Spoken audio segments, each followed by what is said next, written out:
Speaker साहब उस वक्त टाइम मांगा था जब पीएम साहब बैठे थे और वो तकरीर कर रहे थे और कुछ आइन और कानून की बातें कर रहे थे। प्लीज शुरू कीजिए। जी मैं शुरू कर रही हूँ। तो मैं तब से लेकर अब तक तो वो कह रहे ना हैरतों के दरिया में गोता जानूं कि समझ नहीं आ रही मुझे कि फिर क्रेडिट तो बनता है ना कि खान साहब ने इनकी भी आंखें खोल दी।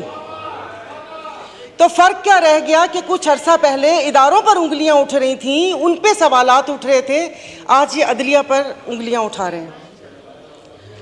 तो वन मैन शो तो 75 सालों से इस मुल्क में, और अगर थोड़ा लाइटर मोड में बात करूं तो इतने सारे लोग वन मैन शो परफ्यूम भी लगाते होंगे। क्या पार्टी में वन मैन शो नहीं होता? तो पूछना मुझे, मेरे 2-3 सवालात हैं। पूछना ये था कि यह वन मैन शो कि नहीं होगा, क्या ये सिर्फ अदलिया की हद तक होगा या इसका इतलाक बाकी इदारों पर भी होगा? यानी कि आप हालात उस नहज तक लेकर जा रहे हैं कि नाउज़ुबिल्लाह फिर चीफ ऑफ आर्मी स्टाफ भी ना हो, सारे जनरल चीफ हों, एक उनका फैसला नहीं होगा।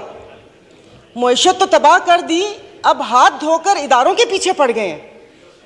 इन 75 सालों में जो बारियां लगी उनमें इनको ख्याल किसी चीज़ का नहीं आया। अब जब बात अपने पर आई तो फिर इनको इदारों की खामियां भी दिखना शुरू हो गई। जो आवाम मर रही थी और जो इंसाफ का जो क्या कहते हैं कितने नंबर पर चला गया, कहाँ से कहाँ तक, तब ख्याल नहीं आया। लेकिन वो कहते हैं ना कि जब अपने पाँव जले तो फिर इदारों के ऊपर आ गए।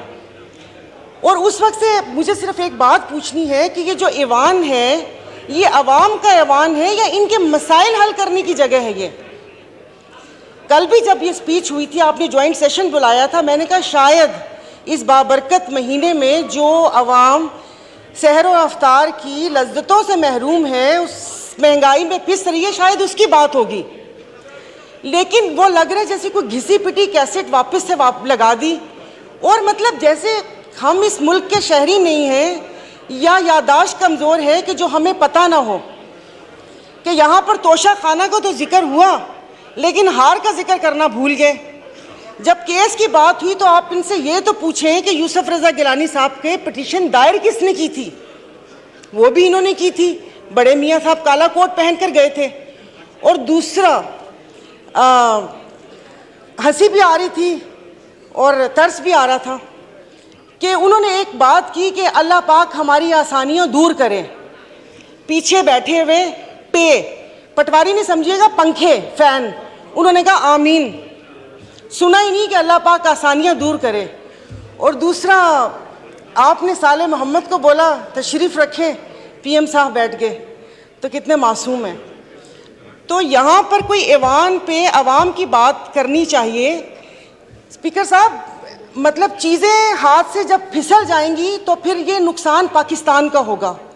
यहाँ पर मेरे ये इस तरफ बैठे वालों को ये खौफ था, जिसका वक्तन फ़वक्तन इजहार भी किया गया कि वो आ गए तो इनको नहीं छोड़ेंगे। उधर ये खौफ था कि अगर मैं अदालत चला गया तो ये मुझे, जेल चला गया तो ये मुझे मार देंगे। तो इस खौफ में तो गलत फैसले होते हैं। बहुत साल पहले कहा था हम इधर तुम उधर, और आज कह रहे हैं या हम या तुम। ये तो इनके बका की जंग है।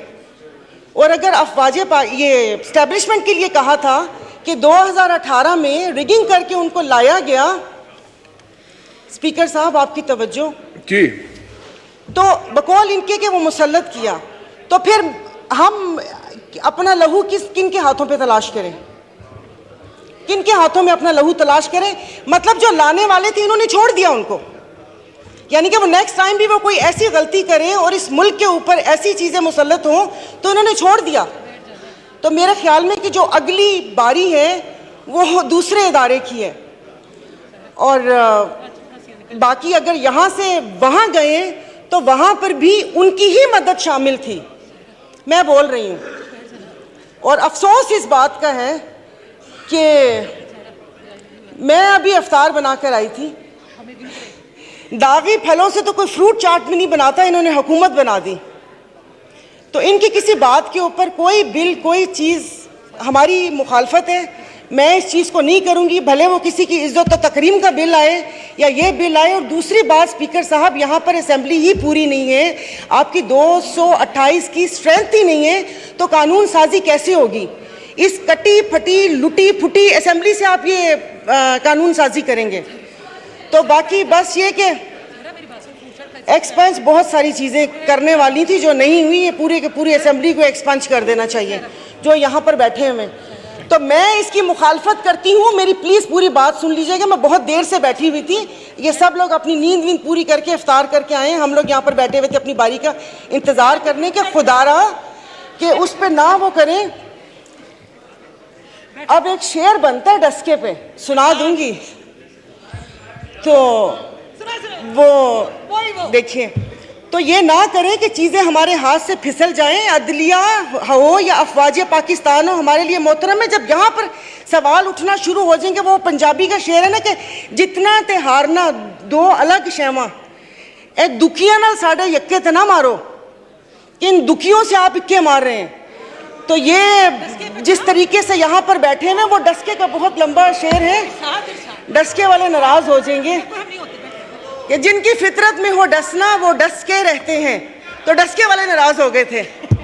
तो प्लीज़ उसे क्या कहते हैं, ये मैं अपनी मुस्लिम लीग फंक्शनल जीडीए की तरफ से मैं इसको जो कानून साजी आप कर रहे हैं जोर ज़बरदस्ती की घप्पा घोटाला 13 जमातों के साथ, उसको मैं अपोज करती हूँ।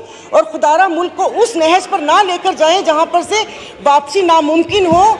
सोशल मीडिया पे आपने इसराइल का हाल देख लिया होगा कि यहाँ पर खून और कश्त का बाजार गर्म ना करें, तो अच्छी बात है कि यहाँ मुट्ठी भर जमातों के लिए आप पूरे मुल्क का बेड़ा गर्क ना करें।